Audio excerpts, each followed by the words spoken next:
एक रात आर्यन अपनी बाइक पर घर से निकला था। उसने बस इतना कहा था, मैं दोस्त के घर जा रहा हूं, लेकिन वो वहां कभी पहुंचा ही नहीं। और अगले दिन उसकी लाश शहर से करीब 12 किलोमीटर दूर एक सुनसान रास्ते पर मिली। सिर बुरी तरह पत्थर से कुचला हुआ था। आर्यन 25 साल का एक मेहनती और होनहार वर्किंग प्रोफेशनल था। वह अपने माता पिता की इकलौती संतान था और घर की उम्मीद भी। लेकिन पिछले कुछ महीनों से वह गुमसुम और परेशान रहने लगा था। उस रात जब उसने अपने मामा राकेश को आखिरी बार फोन किया तो उसकी आवाज में साफ तनाव महसूस हो रहा था। जैसे जैसे पुलिस ने मामले की जांच शुरू की, शक 3 लोगों पर गया।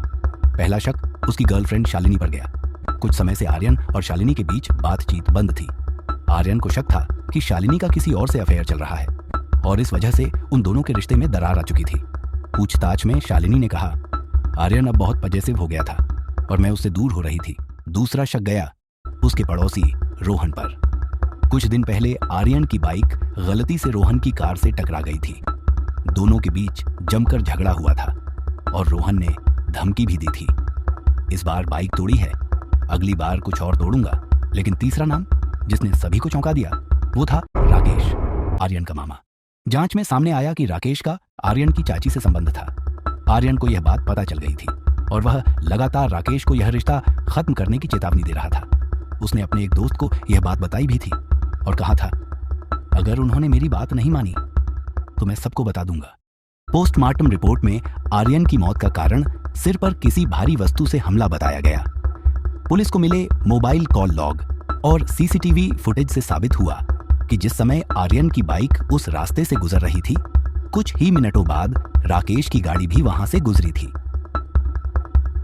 पूछताछ में राकेश ने स्वीकार किया कि उस रात दोनों की बहस हुई थी और गुस्से में आकर उसने आर्यन को एक सुनसान जगह पर ले जाकर पत्थर से मार डाला। वह नहीं चाहता था कि आर्यन उसके परिवार को बर्बाद कर दे।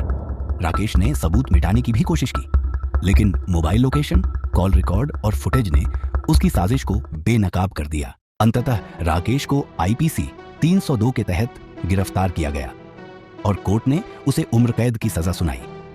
लेकिन आर्यन के माता पिता के लिए जिंदगी वहीं ठहर गई और एक सवाल हमेशा के लिए रह गया, क्या रिश्तों की इज्जत बचाने के नाम पर किसी की जान लेना कभी जायज हो सकता है?